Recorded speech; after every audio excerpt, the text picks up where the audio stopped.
Alors, bonjour à tous. Merci d'être présents pour les rencontres Santé-Travail 2024. Je vous remercie tous pour votre participation. Je tiens à vous informer que ce webinaire que nous allons voir a été enregistré parce que tous les intervenants ne pouvaient pas être présents aujourd'hui et que, en tout cas, ce webinaire fait partie d'un webinaire en 3 parties sur la prévention, l'envers du décor sur la prévention de la désinsertion professionnelle. Ce webinaire, nous avons fait le choix de ne vous montrer que la partie, entre guillemets, la deuxième partie, qui montre vraiment le maintien en emploi et notamment l'esprit d'équipe de l'ensemble des intervenants pour maintenir un salarié dans son emploi. Donc c'est à l'image d'un iceberg où en général on ne voit que la partie souvent émergée, mais ce n'est pas la plus importante. Bien souvent, c'est la partie immergée qui cache justement les fondations solides et sur laquelle repose tout ce que l'on voit, afin de permettre justement aux employeurs de maintenir leurs salariés au niveau de leurs obligations réglementaires en permettant justement de maintenir leur nerf qui va durer un petit peu plus de 30 minutes. Vous posez toutes vos questions pendant. Tous les intervenants sont présents ici à Boulogne-sur-Mer pour vous faire des réponses concertées à la fin de ce webinaire. Donc suite à ce support, on pourra y répondre.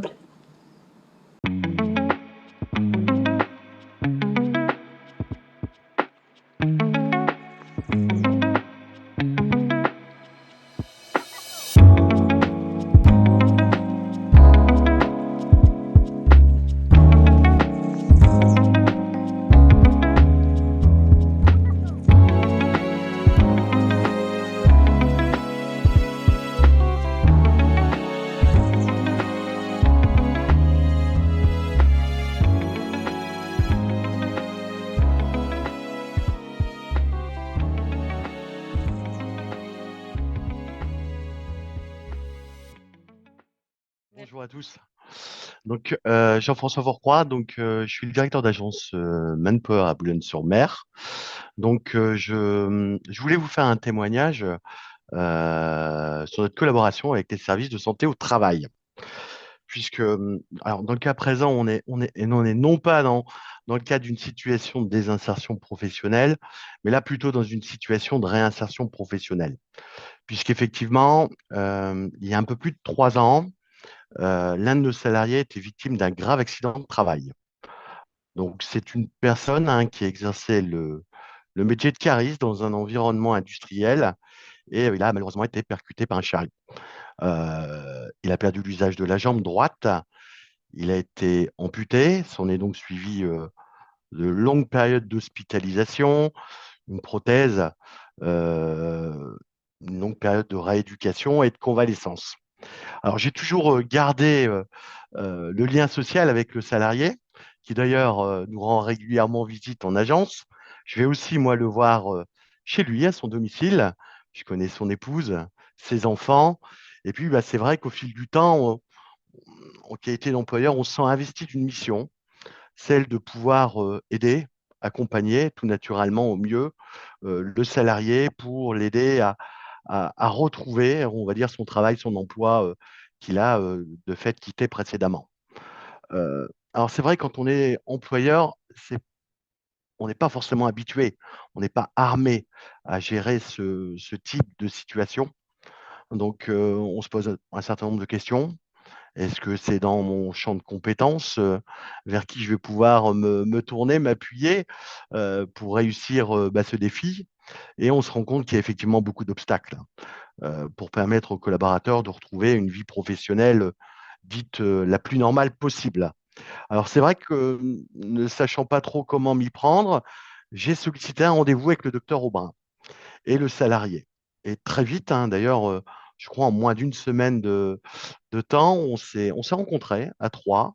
Euh, Et le docteur Aubrin m'a prodigué de bons conseils qui ont permis de mettre en avant un certain nombre de facteurs clés de réussite pour justement permettre aux collaborateurs sa réinsertion dans son emploi.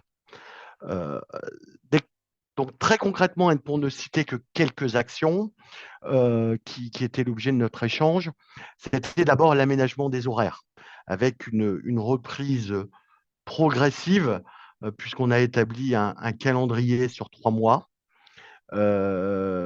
Ensuite, c'est tout ce qui concerne plutôt les infrastructures, les locaux de l'entreprise utilisatrice, puisque le docteur Aubrin a pris contact, je tiens à le souligner, avec la DRH de l'entreprise cliente en question. Il y a également des préconisations en amont pour pouvoir sécuriser cette reprise de travail. Et le docteur Aubrin m'avait aussi préconisé de faire appel à un ergothérapeute. Donc j'avais trouvé ça évidemment de très bons conseils. Après, il y a évidemment des réponses qui sont plus là d'ordre matériel et financier, hein, pour le salarié. Pas toujours facile de s'y retrouver entre la reconnaissance travailleur handicapé, la rente, la fin des indemnités journalières, de pouvoir expliquer aussi aux salariés comment tout ça allait, entre guillemets, un petit peu s'embriquer. Il y a aussi des retours d'expérience pour rassurer le collaborateur, chose que moi, j'ai pas. Donc, les services de médecine au travail ont permis aussi de rassurer le collaborateur, donc de lui redonner confiance, hein, sur sa faculté à reprendre son emploi avec voilà, des éléments forts. Et puis, le dernier point, c'est aussi nous avoir permis de nous connecter, entre guillemets, avec les services en question, et en l'occurrence la GFIP, avec qui nous avons un dossier, hein, qui est en cours, justement, et puis une démarche en cours également avec Cap Emploi. Voilà, tout ça pour ne citer que quelques éléments. Donc, très concrètement, à ce stade, aujourd'hui, toutes ces démarches sont en ordre de marche. Donc, on est en train d'étudier une PECF, donc une prestation entre la GFIP et l'Aftral Hauts-de-France, pour pouvoir, à l'aide d'un ergothérapeute, étudier les conditions de reprise, et puis des contacts aussi qui sont pris avec des équipementiers pour pouvoir aménager le Clark, le chariot du salarié, avec un système de palette au volant. Voilà, tout simplement. Merci beaucoup. En tout cas, on voit que effectivement, quand on est employeur, on se pose et on peut se poser en tout cas un bon nombre de questions. Le tout, eh bien, c'est d'y trouver des réponses, hein. Donc vous, comme vous l'avez fait, vous avez Mmh. été les chercher et pour cela, vous êtes du coup retourné vers votre médecin du travail et puis son équipe pluridisciplinaire. Merci beaucoup, Monsieur Fourpoint. Merci à vous. Madame Aubrin, vous donc qui êtes médecin du travail à Style 62, quelles ont été les étapes pour aider à la fois Monsieur Fourpoint, hein, l'employeur, parce que le service de prévention et de santé au travail reste le conseiller de l'employeur, mais également pour aider le salarié. Est-ce que vous avez posé un diagnostic? Oui, la première chose, c'est de rencontrer le salarié pour faire le point avec lui de la pathologie médicale et de savoir ce qu'on peut faire. Une fois qu'on a vu le salarié, c'est d'avoir son adhésion pour qu'il puisse avoir envie de continuer avec son employeur. Et ça, c'est très important. Sans l'adhésion du salarié, on ne fera rien.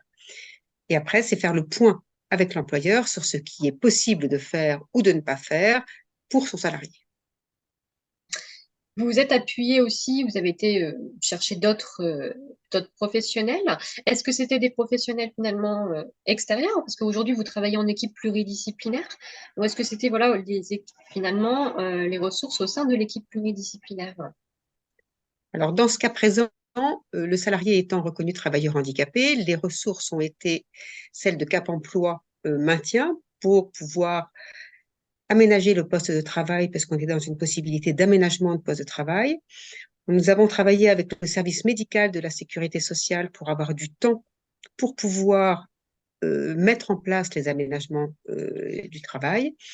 Et le salarié a été accompagné par les assistantes sociales de la sécurité sociale, de manière aussi à ce que sa situation soit stabilisée sur tous les autres domaines autres que celui de la santé.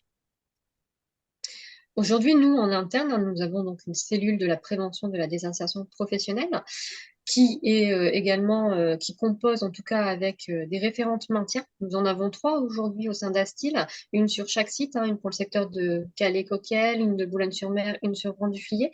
Et je voudrais justement m'adresser à elle, avoir un petit peu votre retour à toutes les 3 sur justement voilà, comment pouvez-vous en fait nous expliquer un petit peu quel a été le travail d'équipe, hein, là, ou quel est le travail d'équipe en général entre Astib et puis les autres organismes, hein, là on a cité Cap Emploi notamment. Donc, le rôle de la référente va être, à la demande du médecin du travail, de recevoir le salarié dans un premier temps pour déjà expliquer un petit peu tout ce qu'il est possible de faire avec le dossier auprès des demandes de la MDPH. Donc ensuite, déjà aussi, le salarié arrive dans un état un petit peu de stress. On va essayer de dédramatiser un petit peu la situation avec le salarié et lui expliquer qu'avec les solutions qu'on peut lui apporter, il va être en mesure de trouver des solutions de maintien dans l'emploi.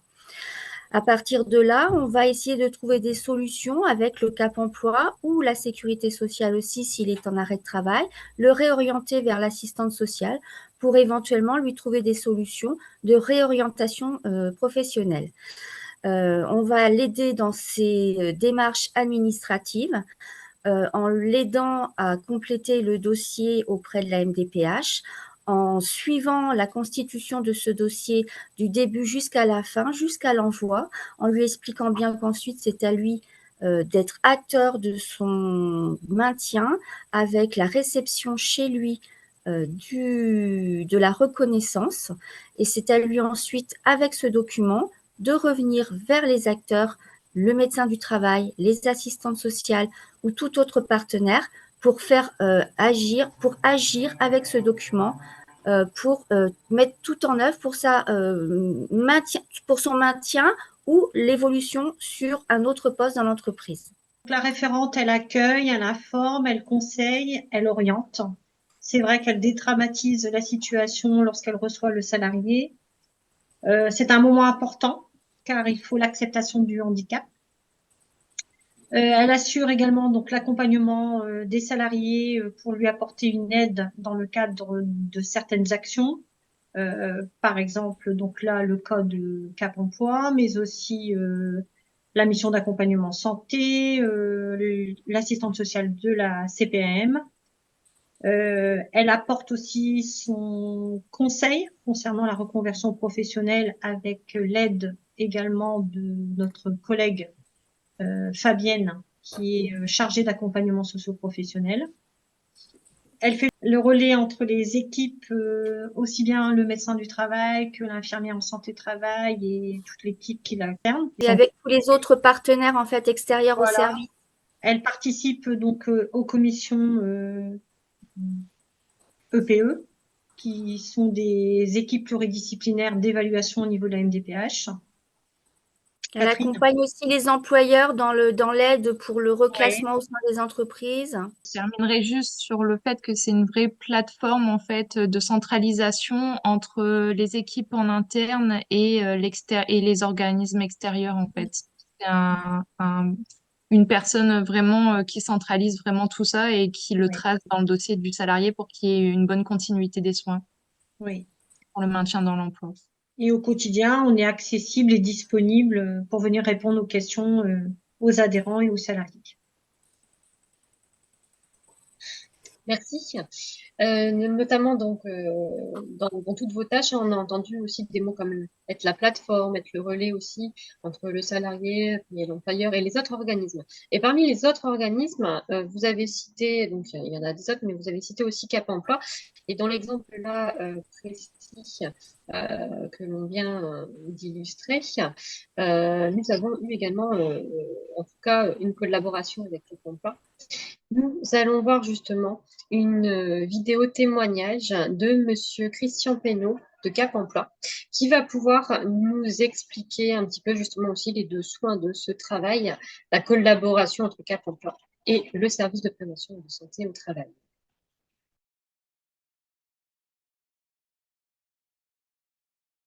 Moi, c'est Christian Tenot. Donc, je suis conseiller maintien Cap Emploi Flandre Littoral depuis 2018.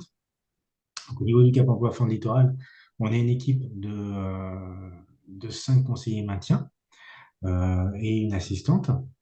Le principe des Cap Emploi, c'est que c'est une offre de service donc, qui est financée par la GFIP, qui est à destination des demandeurs d'emploi, donc avec les accompagnements vers l'emploi, à destination du maintien aussi en emploi, donc avec les conseillers en évolution professionnelle et les conseillers maintien. Donc cette offre, elle est portée donc, par des associations sur tout le territoire, avec le même cahier des charges, les mêmes principes qui se retrouvent partout. Au niveau du maintien dans l'emploi, notre mission, elle consiste à accompagner employeurs, salariés et ASTIL, du coup, en l'occurrence, à rechercher des solutions de compensation du handicap par rapport à des restrictions, des préconisations qui vont être posées par le médecin du travail afin de permettre le maintien des salariés dans l'entreprise sur leur poste ou sur un autre poste. On intervient pour tout type de handicap à partir du moment où il y a un certain nombre de conditions qui sont réunies. Donc, la première, c'est que les personnes soient bénéficiaires de l'obligation d'emploi ou en voie de l'être. Et il faut que les acteurs, donc les salariés, employeurs et services de santé au travail, donc soient bien d'accord pour la démarche, que salariés et employeurs soient moteurs pour les recherches de solutions. Et nous, on va jouer le rôle de facilitateur, d'interlocuteur pour les différents acteurs, que ce soit au niveau de l'analyse des situations problématiques, avec les différents enjeux qu'ont chacun et qu'il faut prendre en compte, que ce soit dans la recherche des solutions techniques, organisationnelles, humaines, ou pour la mobilisation des mesures. Donc, ça peut être des mesures, par exemple, des cofinancements auprès de la GFIP, ou la mobilisation de dispositifs, par exemple, laissés encadrer. Alors, si nous faisons justement là le bilan des personnes ressources qui peuvent vous aider à construire justement et à structurer les étapes finalement de l'action de maintien en emploi, nous voyons que le diagnostic peut être réalisé aujourd'hui par le médecin du travail, mais également par une infirmière ou un infirmier en santé-travail. Nous avons Anne Rasner qui est présente, qui compose aussi membre de la PDP d'Astil. Anne, est-ce que tu peux aussi nous expliquer un petit peu ce diagnostic, en quoi il consiste? Est-ce que finalement, c'est le même que celui du médecin du travail? Alors, les infirmières travaillent en équipe et elles peuvent, elles aussi, réaliser un certain nombre de visites, non seulement les visites périodiques, mais aussi les visites de pré-reprise ou les visites de mi-carrière.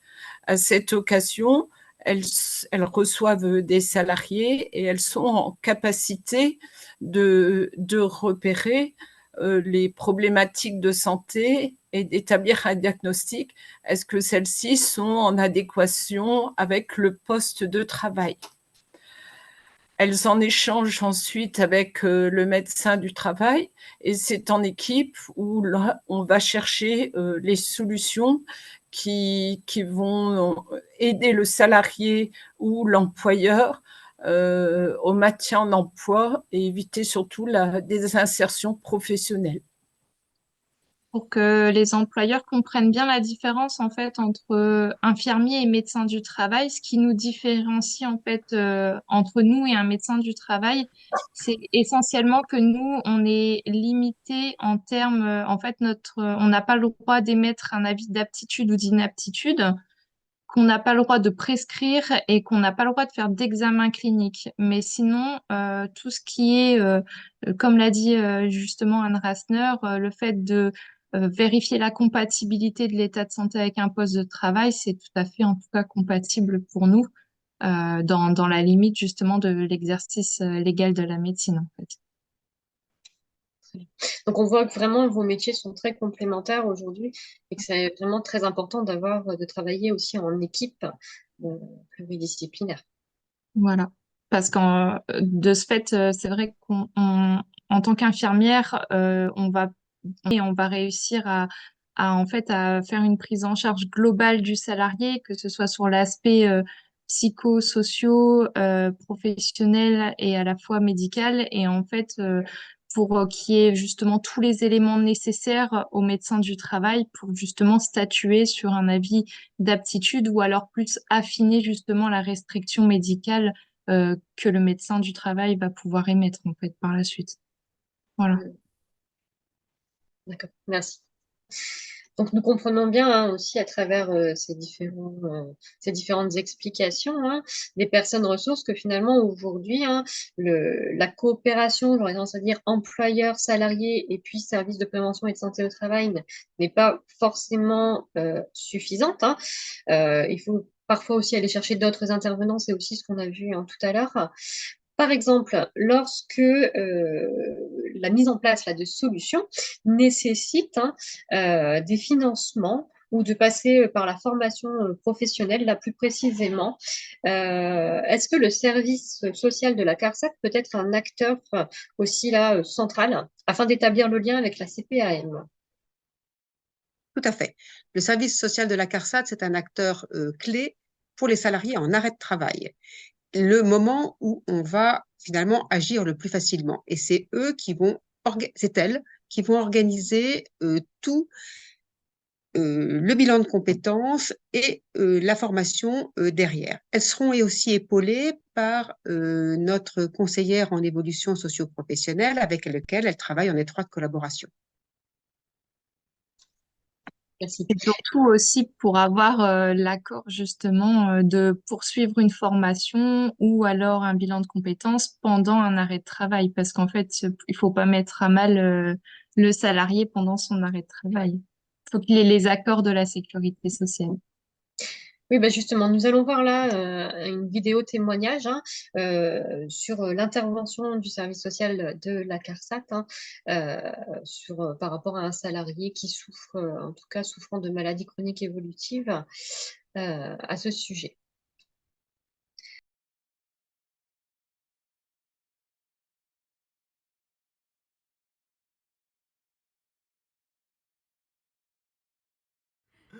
Bonjour, monsieur Tinchon Fabien. Actuellement en poste en tant qu'assistant logistique au sein de la société Évrard.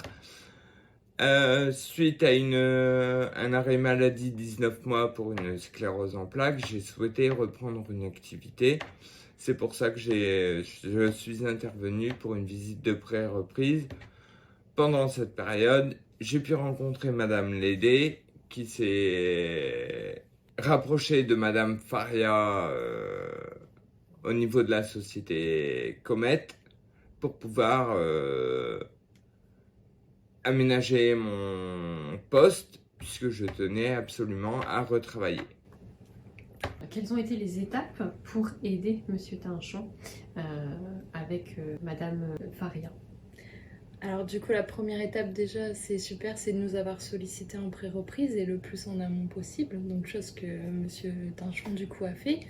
Lors de la visite médicale, comme il l'a très bien évoqué, et bien du coup, le médecin du travail tout de suite a fait une orientation vers la cellule PDP, donc vers moi-même.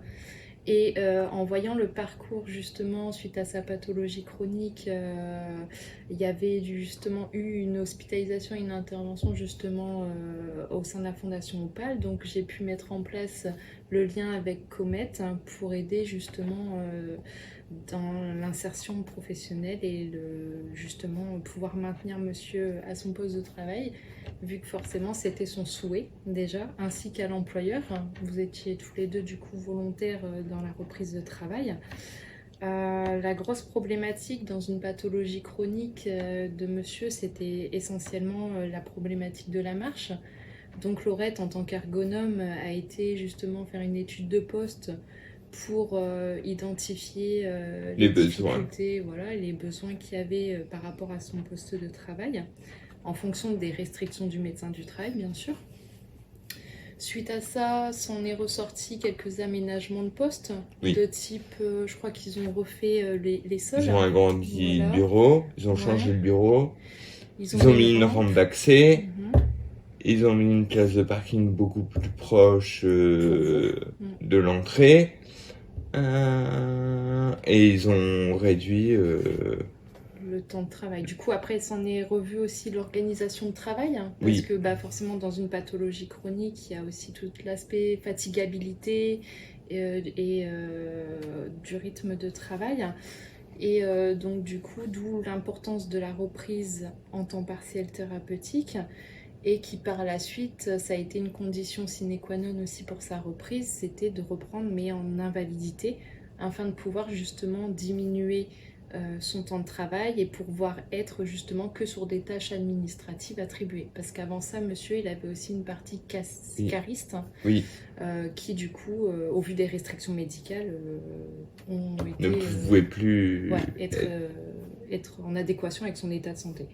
Donc du coup, l'employeur lui a attribué essentiellement le poste au niveau administratif. Ce qui rentrait du coup dans le temps imparti par rapport à l'invalidité. Oui. Donc au début, première catégorie, Oui. donc d'où le rapprochement avec la sécurité sociale pour justement faire ces démarches-là. On a avec la cellule PDP, Laurette et moi et Dr Aubrin, du coup pris le dossier de Monsieur Tinchon pour négocier une invalidité. Et s'en est suivi du coup une inval 1 Oui. et qui n'était pas en adéquation du coup avec l'aménagement du poste. Et il fallait du coup un passage en inval 2, donc Dr Aubrin avec la cellule PDP et Comet. On a repassé monsieur en commission pour effectuer et avoir justement avec la sécurité sociale justement un accord pour un passage en inval 2. Et actuellement c'est ce Oui. que vous êtes. Et Laurette du coup a sensibilisé ou a échangé aussi avec l'employeur en expliquant également le changement de positionnement suite à une inval 2. Parce que quand on est dans une entreprise, monsieur avant il était en temps plein. Et là, du coup, il faut aussi expliquer à l'employeur le changement de statut et l'impact que ça a justement en termes de déclaration derrière, etc. Donc vous dites qu'il y a eu un dialogue avec l'employeur. Ouais. Et quel a été aussi l'accompagnement peut-être des professionnels avec l'employeur et puis vous aussi, quel a été le discours aussi avec votre employeur? Ça s'est absolument bien passé. Et au sein de l'entreprise, on a un 13e mois. Et ils ont accepté à titre personnel de me passer le 13e mois tous les mois pour ne pas impacter la perte d'invalidité 2 fois par an au niveau de la pension. Et au niveau de l'accompagnement du coup par les professionnels de prévention, donc il y a eu le discours avec Madame Faria. Ouais. Et à côté de ça, est-ce qu'il a eu un accompagnement? Parce qu'il a dû aménager le poste de monsieur, etc. À la base, la directrice des ressources humaines m'avait informé comment on était en passage en invalidité catégorie 2, elle pouvait très bien me licencier. Et Madame Faria m'a défendu en donnant le numéro d'article du Code du travail, comme quoi les aménagements avaient été effectués, qu'ils étaient obligés de me garder. Donc sincèrement, possibilité de pouvoir travailler en étant en invalidité catégorie 2. En fait, il y a une grosse méconnaissance des employeurs sur le statut d'invalidité, en fait, et on a, avec Laurette, elle a dû justement essentiellement réexpliquer à l'employeur ce que voulait dire le mot invalidité et qu'il ne voulait pas dire incapacité de travail. Voilà, et juste au contraire, un aménagement organisationnel du temps de travail pour permettre la continuité de l'activité professionnelle. Il y a une grosse méconnaissance nuance justement entre les deux, voilà. entre les différentes catégories d'invalidité. Très bien, merci à tous les deux. Et là, du coup, maintenant, je vais m'adresser effectivement à Madame Muté. Madame Muté, vous qui êtes assistante sociale de la CARSAT, est-ce que voilà, vous pouvez nous expliquer votre rôle et puis l'articulation aussi avec le service de prévention et de santé au travail et puis les autres organismes aussi, les autres interlocuteurs de prévention, s'il vous plaît? Oui, tout à fait. Donc, le service social de la CARSAT Assurance Maladie a deux missions dans le cadre de l'accompagnement des assurés et voire salariés en arrêt de travail. Donc, d'une part, il s'agit de sécuriser leur parcours en santé afin de s'assurer qu'ils aient bien accès à leurs soins. Et d'autre part, pour ce qui nous intéresse ici, c'est de prévenir la désinsertion professionnelle des assurés salariés présentant un risque, en fait, de perte d'emploi à cause d'une situation de santé fragilisée. Donc, afin de vous illustrer un petit peu plus clairement notre action, j'ai décidé de vous présenter une situation, voilà, pour dire que ce soit plus simple au niveau de la compréhension. Donc, il s'agit de Monsieur X qui travaille depuis 3 mois, pour lequel on a découvert une pathologie, on va dire de troubles musculo-squelettiques, impactant sa capacité de reprise. Il travaille en qualité de fileteur depuis 25 ans au sein de son entreprise. Et donc, l'assistante sociale a tout d'abord repéré, lors du premier entretien, une problématique d'accès aux soins. Donc, elle a travaillé en complémentarité, donc du coup, avec le service mission accompagnement santé de la Caisse primaire d'assurance maladie, afin que l'assuré puisse honorer ses rendez-vous médicaux. Une fois que ces soins sont avancés, donc on oriente vers le service de prévention santé-travail dans le cadre d'une visite de pré-reprise afin d'obtenir l'expertise justement de la médecine du travail quant aux aptitudes de monsieur à reprendre. Et en parallèle, donc l'assistante sociale accompagne, avec l'accord de monsieur, dépose, je dirais plutôt, une demande de dossier RQTH afin de faciliter justement le retour en entreprise. Nous aidons du coup l'assuré aussi à dédramatiser cette démarche et les termes difficilement acceptables pour lui, et nous lui expliquons aussi du coup les bénéfices de cette reconnaissance, parce qu'en effet, la RQTH permet d'être accompagné par les conseillers du Cap emploi pour justement, si besoin, être maintenu dans son emploi et d'accéder du coup à des sources financières éventuellement pour l'employeur s'il y a des besoins d'adaptation. Donc, une fois que cette étude de poste est réalisée, éventuellement par le conseiller de Cap emploi Comet et en étroite collaboration avec la médecine du travail, et qui est des préconisations et que les adaptations de poste sont faites. Par exemple, dans ce cas, la médecine du travail avait préconisé un essai encadré pour justement évaluer sur le terrain la capacité justement du salarié à pouvoir reprendre son emploi avec les conditions favorables. Donc nous, en tant que service social, nous sommes du coup interpellés par la médecine du travail et nous évaluons si d'un point de vue personnel, financier et social, si c'est possible, et évaluer les freins. Pour cette situation, en effet, il y avait un frein financier, puisqu'il y avait une baisse de revenus liée justement à l'arrêt de travail. Donc, pour pouvoir justement lever ce frein, nous avons déposé un secours financier auprès de la Caisse primaire d'assurance maladie, auprès de l'action sanitaire et sociale. Une fois ça fait, l'essai encadré, a pu se mettre en place et à l'issue, a été positif pour le salarié. Et du coup, néanmoins, après le compte rendu de la médecine du travail, force a été de constater qu'il était quand même essentiel que ce salarié reprenne via un temps partiel thérapeutique, une reprise en douceur pour justement continuer à évaluer sur un temps plus long les capacités du salarié à reprendre. Nous, notre rôle dans ce cas-là, c'est de rencontrer le salarié et de lui expliquer un petit peu les démarches administratives à accomplir auprès justement du médecin traitant, mais aussi, ce qui est important, puisqu'il y avait aussi cette dimension financière pour le salarié, c'était de lui expliquer justement l'indemnisation, puisque en temps partiel thérapeutique, ce n'est pas la même chose que lorsqu'on est en arrêt de travail. Et durant toute cette période de temps partiel thérapeutique, en étroite collaboration avec la médecine du travail, nous veillons à ce que le salarié puisse continuer à avoir accès à ses soins et voilà, pour dire que progressivement, cela se passe correctement. Pour cette situation toujours, il s'est avéré que, à l'issue du temps partiel thérapeutique, force a été de constater que le salarié n'était pas en mesure de pouvoir reprendre son emploi en temps complet.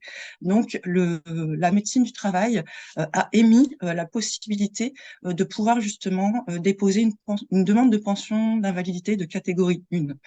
Donc, nous, de notre côté, en qualité de service social, afin de pouvoir pérenniser cette possibilité de temps réduit, nous avons interpellé le service médical et les services administratifs afin de pouvoir leur émettre les éléments nécessaires à leur prise de décision afin que monsieur puisse être maintenu dans son emploi. Donc, une fois cette concertation faite et la validation du service médical, monsieur a pu être maintenu dans son emploi avec un temps réduit et sans perte de ressources, puisque la pension d'invalidité permet justement une indemnisation liée à la baisse du temps de travail. Donc, on peut constater que le service social travaille en étroite collaboration avec la médecine du travail, le Cap emploi Comet, les services administratifs et médicaux de la caisse primaire d'assurance maladie. Et à ce qu'on peut constater donc la nécessaire interface entre chaque service, justement pour le bien-être, pour le mieux-être, je dirais, et la qualité de vie au travail du salarié. Merci. Merci. Nous voyons en tout cas très nettement là, dans votre exemple et dans l'exemple là précis que le rôle justement central du service social de la CARSAT et le lien avec les différents interlocuteurs aussi, les différents intervenants. Nous avons notamment là cité Comet dans l'exemple précis.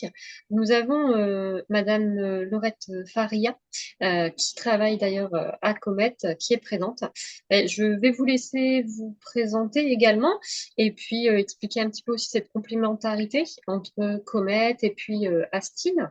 Et puis également, si vous pouvez aussi nous expliquer un petit peu la particularité aussi de votre regard dans le cadre d'une maladie chronique évolutive. Alors, bonjour à tous. Du coup, moi, c'est Laurette Faria, je suis ergonome psychologue du travail pour l'association Comet. Donc, pour vous expliquer rapidement notre champ d'intervention à Comet, donc c'est une association à laquelle adhère un établissement de santé comme un centre de rééducation. Et du coup, nous, on intervient dès l'entrée en rééducation d'un patient pour faire le point sur sa situation de santé, les éventuelles inadéquations qui vont survenir entre le poste de travail et la situation de santé. Et on continue à suivre le patient une fois qu'il est sorti de rééducation pour l'accompagner dans tout son processus de retour à l'emploi. Et donc moi, en tant qu'ergonome psychologue du travail, j'accompagne particulièrement sur le champ du maintien dans l'emploi. Donc nos liens avec Astil 62, étant donné qu'on se trouve sur le même territoire, sont très très importants. On fait des points régulièrement ensemble sur les différents salariés du coup qui sont suivis par Astil et que nous on a rencontrés dans le cadre de la rééducation. On travaille vraiment en étroite collaboration puisque comme je vous l'ai expliqué, nous on est là pour intervenir pour favoriser le maintien dans l'emploi. Et du coup, pour ce faire, on a besoin de l'avis de l'infirmière de santé au travail et du médecin du travail pour avoir les potentielles restrictions médicales, l'avis sur le poste qui est vidé ou le poste qui est déjà occupé. Et puis nous, après, du coup, on s'occupe de tout l'accompagnement du salarié en question. Il me semble très important de notifier qu'un salarié en invalidité, que ce soit de catégorie 1 ou de catégorie 2, peut être maintenu en emploi. Il suffit juste de requalifier le contrat de travail et de pouvoir adapter les tâches sur un temps de travail qui va être du coup forcément réduit. Mais il est tout à fait possible et compatible d'être en invalidité et d'être maintenu en emploi. Par exemple, sur les photos là que nous allons voir, en quoi votre métier du coup a permis de maintenir ce salarié à son poste? Le fait de travailler en équipe pluridisciplinaire, moi, au sein d'un centre de rééducation, ça me permet de faire le lien entre les capacités fonctionnelles du salarié, les restrictions médicales envisagées par la médecine du travail et la situation de travail. Donc, je dirais que mon métier, le but en fait de mon intervention, c'est de croiser un petit peu tous les regards, de prendre en compte la situation médicale avec toutes les informations que j'ai, la situation de travail et de mettre en lumière les potentielles inadéquations qu'on va retrouver ou à l'inverse, les leviers et les choses qui vont bien et qui vont favoriser le retour au poste. Le salarié dont on parle a des difficultés à la marche et marche avec une aide technique. Donc on voit la présence d'une marche assez haute pour rentrer dans le bureau. Donc une des préconisations qui a été émise, c'est de supprimer la marche et de mettre en place une rampe pour lui permettre d'accéder en toute sécurité et sans avoir à buter sur un obstacle dans son bureau.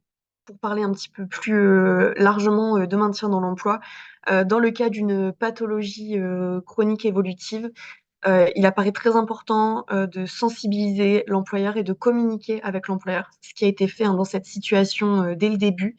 Il ne faut pas oublier que c'est des pathologies qui peuvent être amenées du coup à évoluer et c'est pour ça que la sensibilisation, elle apparaît importante et il ne faut pas hésiter à la réeffectuer régulièrement dans le temps pour que s'il y a un changement au niveau des collègues ou au niveau de la hiérarchie, ça puisse être entendu de tout le monde et que les atteintes parfois invisibles puissent être comprises par l'entourage professionnel.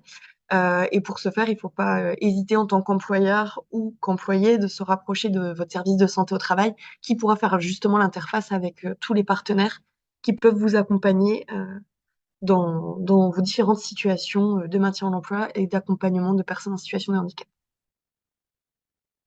Merci. En tout cas, nous voyons très nettement ici la complémentarité justement des différents professionnels qui finalement vont être amenés à travailler tous ensemble. C'est un véritable travail d'équipe là pour le coup, chacun dans son expertise.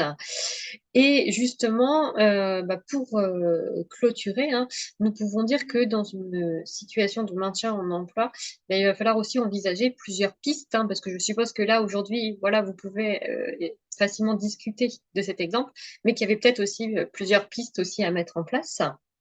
Et donc pour cela, il est bien sûr essentiel aussi d'écouter tous les points de vue et de concilier les différents points de vue, qui sont d'ailleurs tous légitimes.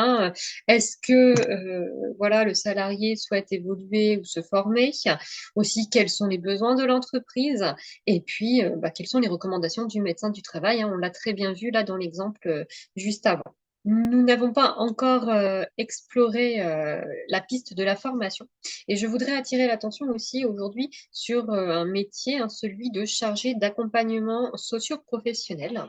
Et pour cela, je voudrais laisser la parole à Fabienne Callon, qui fait aussi partie d'Astil et donc qui compose aussi la cellule de la prévention de la désinsertion professionnelle d'Astil 62.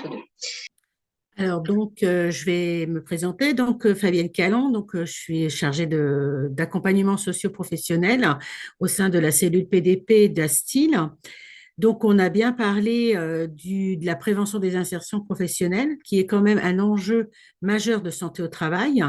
Et c'est pourquoi il faut mobiliser de multiples acteurs, comme la CARSAT, les assistantes sociales de la CARSAT, la sécurité sociale, et puis aussi le Cap Emploi, Comet, tous ces acteurs qui vont mobiliser sur l'enjeu de la désinsertion professionnelle, et aussi des dispositifs qui vont travailler en complémentarité par rapport à la formation professionnelle.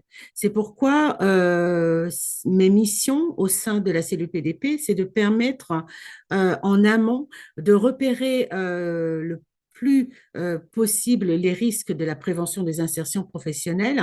Et c'est pourquoi on peut mettre en place des accompagnements qui permettent d'éviter la fragilisation et le maintien et de maintenir son poste au sein de l'entreprise, mais également, pourquoi pas, pouvoir réfléchir sur une reconversion quand la personne n'est plus en capacité de travailler. Je suis là pour accueillir, analyser une demande qui m'a été demandée par un médecin du travail ou une infirmière qui a rencontré ce salarié lors de la visite et qui justement réfléchit parce que leur état de santé n'est plus compatible avec malheureusement leur poste de travail. Ça permet justement de s'orienter sur le bon dispositif tels que centre de formation, des conseillers en évolution professionnelle et ça permet justement de pouvoir rester ce contact avec le médecin du travail qui, lui, a repéré une situation difficile dans son poste et de pouvoir justement en amont maintenir la personne dans un maintien en emploi, en tout cas. Très bien. Merci beaucoup, Fabienne. Donc, nous arrivons à la fin de cette partie sur la gestion des problématiques individuelles des salariés. Nous avons fait un petit tableau récapitulatif que vous allez voir là dans quelques instants pour savoir qui peut vous aider, qui peut vous accompagner dans une situation individuelle. Bon, merci à tous. Pour poursuivre justement les échanges, Madame Aubrin, est-ce que vous pouvez nous expliquer la différence entre un poste et un emploi, s'il vous plaît? Un poste de travail, c'est un emploi dans une société. Par exemple, je suis menuisier, c'est un emploi. Et puis, c'est même un métier, c'est un emploi. Je suis menuisier chez Tartampion, c'est un poste de travail. Et je peux tout à fait ne plus pouvoir travailler chez Tartampion et être capable d'être menuisier chez Trucmuche. Très bien, merci. Et quelles sont les obligations et les droits de l'employeur lors de l'absence prolongée d'un salarié dans le cas d'une maladie? Alors, depuis la loi du 21 août 2021, l'employeur a l'obligation d'organiser un rendez-vous de liaison après 30 jours d'arrêt de travail et d'y adjoindre le service de santé au travail. Alors, nous n'y allons pas, c'est un rendez-vous entre l'employeur et son salarié. Par contre, l'employeur doit nous dire qu'il a invité son salarié à le rencontrer et il doit nous faire un compte-rendu sur ce qu'ils se sont dit. L'intérêt de ce rendez-vous, c'est de maintenir un lien avec le salarié, de lui parler de la visite de pré-reprise qu'il peut solliciter et de voir avec lui ce qu'on pourrait faire pour que son retour se passe le mieux possible. Justement, quelles options s'offrent aux salariés à l'employeur, mais là, lors du rendez-vous de pré-reprise au travail? Est-ce que l'employeur, lui, est au courant ou pas de cette visite? Alors, le rendez-vous de pré-reprise, l'employeur n'est pas au courant de ce rendez-vous, sauf si son salarié le lui a dit. Nous pourrons transmettre, à la fin de ce rendez-vous, nous transmettons un avis qui est transmis au salarié, qui est donné au salarié, mais par contre qui peut être transmis à la demande du salarié et s'il a signé le papier comme quoi il est d'accord, à l'employeur pour lui faire part des mesures que nous allons envisager. D'accord. On a certains salariés qui font une demande justement de reconnaissance aussi en tant que travailleurs handicapés. Qu'est-ce que cela change? Quels sont les bénéfices pour les salariés et les employeurs?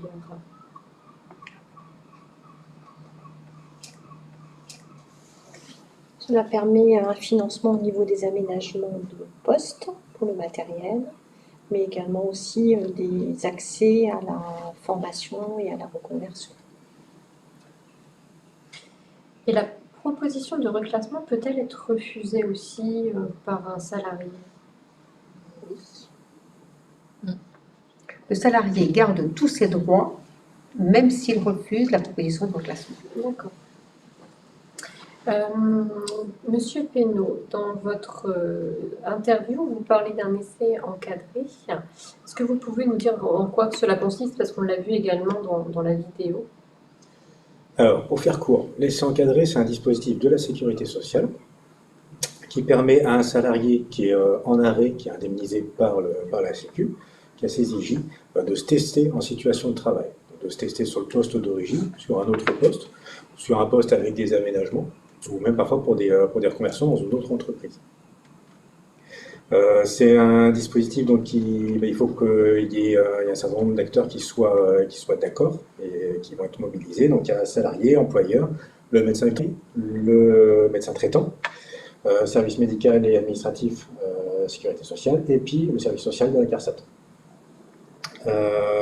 Donc le principe, c'est que le salarié, donc sur une durée qui peut aller jusqu'à 14 jours, qu'on peut ajuster comme on le veut suivant ce qu'on souhaite tester en situation de travail, le salarié va venir en plus dans les effectifs, ce qui lui permet de s'arrêter si jamais il y a quoi que ce soit, sans impacter. Et il va se tester sur les différentes situations qui ont été cadrées en amont. Et à l'issue de cet essai, il y a un bilan avec les acteurs qui est organisé pour pouvoir déterminer ce qu'on en retire et les actions qui peuvent être mises en place derrière. Du coup, c'est un dispositif 100% bénéfique, à la fois pour l'employeur, qui finalement le garantit que son salarié peut retenir son poste, et pour le salarié aussi, finalement. C'est ça, ça permet tout le monde de se confronter au réel et puis de pouvoir agir en conséquence. D'accord. Nous avons vu dans la vidéo qu'il y a Cap Emploi qui propose donc les essais encadrés, mais il y a aussi Comet, à un moment donné ils en parlent. Quelle est la différence entre Comet et Cap Emploi? Alors, l'essai encadré, c'est un outil qui va pouvoir être mobilisé par le service de santé au travail directement, par les intervenants en matière d'emploi aussi. Et la différence, globalement, entre Comet et le Cap Emploi, on est sur le même principe, les mêmes actions, le même fonctionnement. La grosse différence qu'il y a, c'est que Comet, ça va être pour des personnes qui vont être hospitalisées, et avec un travail qui va débuter pendant l'hospitalisation. D'accord. On cite aussi, notamment dans la vidéo, là je m'adresse plus à Madame Moutet, quelle est la différence entre une invalidité et une incapacité au travail? En fait, l'invalidité, c'est un dispositif qui est proposé par la Caisse primaire d'assurance maladie dès lors qu'il y a une pathologie, un assuré a une pathologie impactant en fait sa capacité d'emploi. Donc ce dispositif permet éventuellement une indemnisation pour éviter qu'il y ait une baisse de ressources à la reprise de travail. Que l'incapacité de travail, ça va être évalué plus sur, alors totalement différent de l'invalidité. L'incapacité, ça veut dire que la personne n'est plus en mesure de reprendre un emploi. Donc, pour en revenir sur justement l'invalidité, c'est une incapacité de travail qui est évaluée normalement pour une pension de catégorie 2 des 2/3.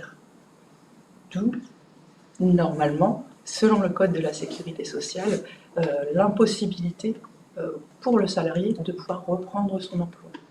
Alors que, selon le Code du travail, un salarié bénéficiant d'une pension d'invalidité de catégorie 2 peut tout à fait travailler. D'accord. Du coup, il y a différentes catégories d'invalidité? Tout à fait, il y en a 3. Catégorie 1, qui permet une indemnisation à hauteur de 30% des 10 meilleures années de travail pour le salarié. Donc souvent, c'est une reprise en temps partiel. Donc, la catégorie 2, qui, comme je vous l'ai précisé auparavant, selon la Sécu, le Code de la sécurité sociale, c'est une incapacité totale, mais selon le Code du travail, c'est possible. Donc également une indemnisation à hauteur de 50% des 10 meilleures années de travail, ce qui permet de réduire encore davantage le temps de travail. Et ensuite, il y a la catégorie 3, et là, on va être plus pour des personnes qui sont grabataires.